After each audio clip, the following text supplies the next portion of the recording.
In Homer's Odyssey, we hear the heartwarming story of Argos, who waited faithfully for 2 decades for his master to return from the Trojan War. In this excerpt, Ulysses returns home after 20 years disguised as an elderly beggar. But his loyal dog Argos sees through the disguise on hearing his master's approach, and finally completes his long service. Ulysses approaches the gate with Eumaeus, his unsuspecting servant. Thus near the gates conferring as they drew, Argos the dog his ancient master knew. He, not unconscious of the voice and tread, lifts to the sound his ear and rears his head. Bred by Ulysses, nourished at his board, but not fated long to please his lord. To him his swiftness and his strength were vain. The voice of glory called him o'er the main.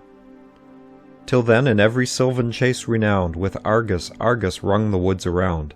With him the youth pursued the goat or fawn, or traced the mazy leveret o'er the lawn. Now left to man's ingratitude he lay, unhoused, neglected in the public way.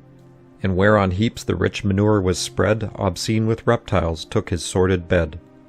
He knew his lord, he knew and strove to meet. In vain he strove to crawl and kiss his feet.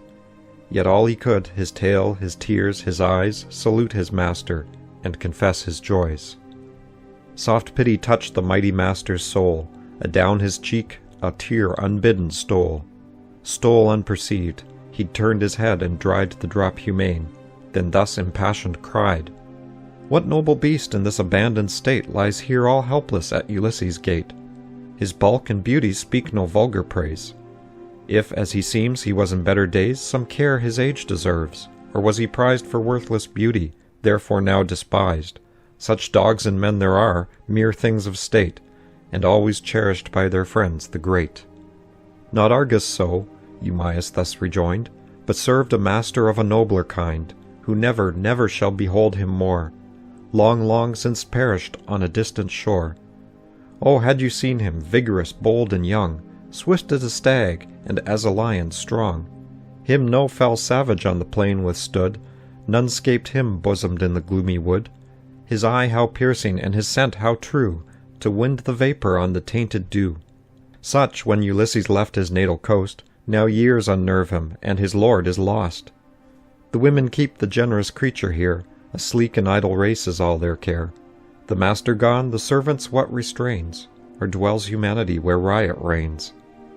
Jove fixed it certain, that whatever day makes a man a slave, takes half his worth away." This said, the honest herdsman strode before. The musing monarch pauses at the door. The dog whom fate had granted to behold his lord when 20 tedious years had rolled, takes a last look, and having seen him, dies. So closed forever faithful Argos's eyes.